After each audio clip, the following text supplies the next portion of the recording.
et de la construction, BSUC, a procédé au déguerpissement de tous ces squatters par la démolition de leurs investissements, conformément aux dispositions de l'article numéro de l'ordonnance numéro 24/83 du 18 avril 1983 portant création et attribution de la dite brigade. Au regard de ce qui précède, celle-ci s'est exécutée le mardi 20 septembre 2011 en procédant à la première phase de destruction des constructions anarchiques. Je vous remercie de votre aimable attention. C'est nous qui vous remercions, monsieur le conseiller en communication au ministère de l'Habitat. C'était Pascal Migoula sur la situation des déguerpis d'hier au quartier Angondje sur le site réservé aux partenaires économiques étrangers.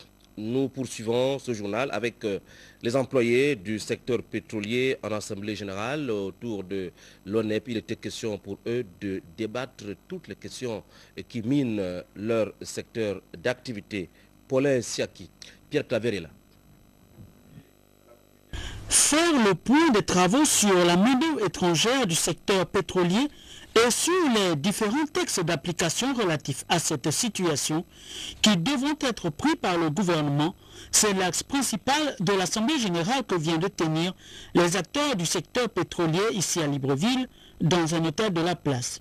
Cette rencontre fait suite à celle de Gamba et de Port-Gentil tenue il y a quelques semaines. Le point du procès verbal du 4 avril a été extirpé du procès verbal du 1er octobre, au motif que la main-d'œuvre étrangère au Gabon était un point important pour nous. Et lorsqu'on sort de cette grève du 1er avril, le gouvernement s'engage par un contrôle pratique sur le terrain en mettant en place une cellule de vérification. La cellule de vérification a rendu ses travaux le 27 avril au premier ministre du gouvernement. Et sur les 118 sociétés auditionnées, nous avons noté 2808 étrangers en situation irrégulière. C'est l'unique avancée. C'est vrai, là vous nous direz que la mise en place de l'inspection spéciale et la nomination de cette inspection spéciale est un point, est une avancée. Mais cette inspection malheureusement n'a pas travaillé faute de moyens. Donc lorsqu'on fait un bilan général des points du préavis de grève du 1er avril 2011, nous sommes à 13,69%. Donc vous comprenez que les résultats sont toujours mitigés. Les résultats sont médiocres, il faut le dire. Et nous sommes venus avec notre base partager ce pourcentage et avoir une conduite à tenir, étant entendu que au sortir du Conseil des ministres délocalisé à Franceville, le Conseil des ministres a fixé des orientations aux départements gouvernementaux qui prennent part aux travaux avec les partenaires sociaux autour d'une table à trouver des mesures urgentes pour pouvoir satisfaire nos doléances. L'ONEP, qui est un partenaire au développement soucieux du bien-être de tous et qui privilégie le dialogue, a jugé utile de donner un délai. Ce délai s'appuie sur la rencontre de Gamba et de Port-Gentil où il ressortait comme ligne directrice rentrer en grève le 30 novembre prochain si aucune lisibilité n'était perceptible sur les points centraux de leurs préoccupations. Et ce communiqué, l'Agence nationale de formation et de perfectionnement professionnel, l'ANFPP, porte à la connaissance des stagiaires de la formation continue de l'année interstage 2010-2012 que les cours reprendront le lundi 3 octobre 2011 à partir de 14h45. Par ailleurs, les inscriptions et pré-inscriptions pour l'année interstage 2011-2013 ont débuté depuis lundi 12 septembre 2011 et se poursuivront jusqu'au vendredi 14 octobre 2011, dernier délai de rigueur. Pour tout renseignement, se rapprocher du secrétariat de la direction de la formation et des relations avec les opérateurs économiques. Un deuxième invité sur ce plateau, je vous l'annonce aussi au sommaire, le porte-parole au ministère de l'Intérieur, Jean-Éric Zengi Mangala, avec nous ce soir pour une mise au point sur la situation des élèves policiers révoqués après avoir entamé leur formation. Monsieur le porte-parole, bonsoir. Bonsoir, monsieur Sibangoy. Alors, qu'en est-il exactement? Oui, suite à plusieurs récriminations, après la révocation de ces élèves policiers, le commandement-chef de la police nationale fait la mise au point suivante pour apprendre et comprendre ce qui s'est réellement passé. Il faut d'abord comprendre que dans le cadre de l'organisation des concours, des recrutements dans les forces de police nationale, il y a deux étapes. La première étape, c'est celle de l'admission, composée essentiellement des épreuves écrites auxquelles s'ajoutent les épreuves d'aptitude physique. La deuxième étape est celle des conditions d'admission qui prennent en compte aussi bien le bilan de santé et les enquêtes de moralité. Habituellement, les postulants sont acceptés en caserne après avoir rempli ces deux conditions. Le recrutement de 2010 a été une exception parce que c'est un recrutement massif de 3000 agents. Vous vous souviendrez que c'est lors du Conseil des ministres du 4 mars 2010 à Port-Gentil que le chef de l'État avait décidé de faire un recrutement massif sur 3 ans à raison de 9000 policiers, dont 3000 par an. L'organisation des bilans médicaux de 3000 recrues n'est pas une sinécure, tant pour les services de santé militaire, qui sont les seuls compétents pour les effectuer, que pour les recrues elles-mêmes, qui ont parfois des problèmes à débourser quelques sous pour ces examens médicaux. Par ailleurs, les forces de police nationale sont encore aujourd'hui confrontés à l'insuffisance des effectifs, entendu que nous avons un événement majeur, la Coupe d'Afrique des Nations 2012, que nous allons préparer. Nous avons donc dû confronter donc à cette contrainte temporelle. Le commandement en chef des forces de police nationale avait donc décidé de procéder au regroupement de ces recrues en caserne sous réserve des résultats des bilans médicaux. Nous disons bien sous réserve des résultats des bilans médicaux, comme l'atteste la note du 14 mars 2011. Bien que revêtus du sceau de la confidentialité, ces résultats sont accessibles. Il ressort que 102 recrues sur 3000 sont déclarés inaptes médicalement. Le commandant des forces de police nationales a donc le devoir de se conformer aux conclusions du médecin. D'abord et avant tout pour le bien-être des recrues elles-mêmes qui risquent la mort à l'occasion d'un effort physique dont elles sont soumises durant leur formation commune de base. Au regard donc de ce qui précède, le ministre de l'Intérieur, de la Sécurité publique, l'immigration et la décentralisation a instruit le commandement en chef pour que désormais n'entament la formation que ceux qui auront satisfait au bilan médical militaire. Alors, en deux mots, monsieur le porte-parole, que reproche-t-on exactement à ces 102 recrues?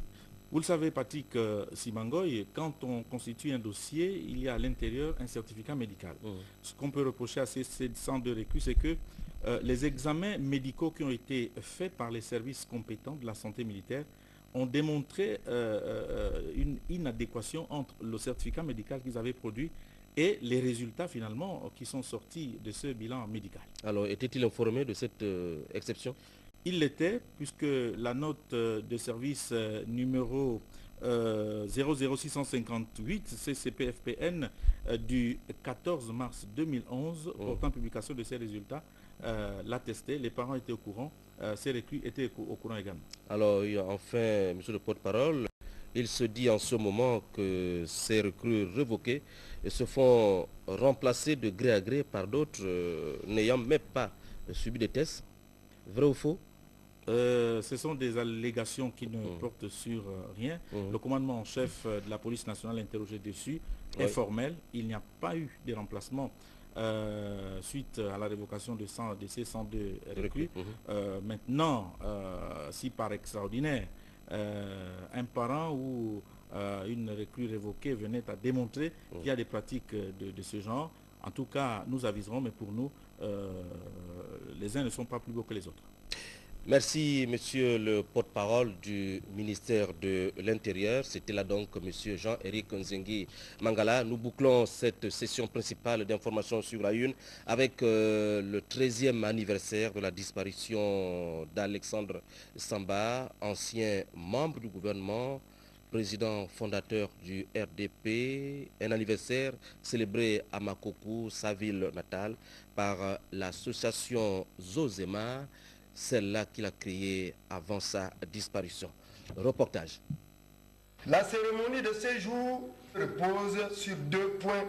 La mise en place des organes locaux de notre amicale Zozema, la commémoration du 13e anniversaire de la triste disparition de notre illustre frère et premier membre d'honneur, Feu Alexandre Samba. Il aurait célébré ses 63 ans ce 20 septembre 2011. 13 ans après sa disparition, pourtant, le souvenir de Salex dure toujours et a mobilisé ce week-end ses familles biologiques et associatives à travers l'amicale Zozema, un regroupement des villages Zolendé, Zé et Malaisie dont Alexandre Samba fut l'unique membre d'honneur en son temps. Tout a commencé par une opération de nettoyage et d'embellissement des sites qui portent son nom dans la ville de Makoko. Le lycée, le stade, désormais flanqué d'un marquoir à l'effigie du disparu, et le mausolée qui a fait peau neuve pour la circonstance. Samba Alexandre, mon frère, en ce jour du 17 septembre 2011, proche de la date mémorable de ta mort, le 20 septembre, notre amour pour toi reste inaltérable. De ton vivant, tout le monde le sait. Les espoirs des ogivins profilaient à l'horizon, car tu étais notre porte-étendard. Dans tous les coins du pays, les larmes coulent toujours. Aujourd'hui, ces larmes demeurent intarissables. Salex, mon frère, tu ne vis plus, mais du fond de nos corps, tu demeures en vie. Salex d'hier, Salex d'aujourd'hui, Salex de toujours pour ses proches. Et pour l'éternité de son âme, une messe d'action de grâce a été dite en l'église Notre-Dame des Victoires de Makoko en guise de conclusion à cette série d'activités qui ont aussi permis de rappeler un des principes fondateurs de l'amicale, les retrouvailles en temps de joie et de détresse.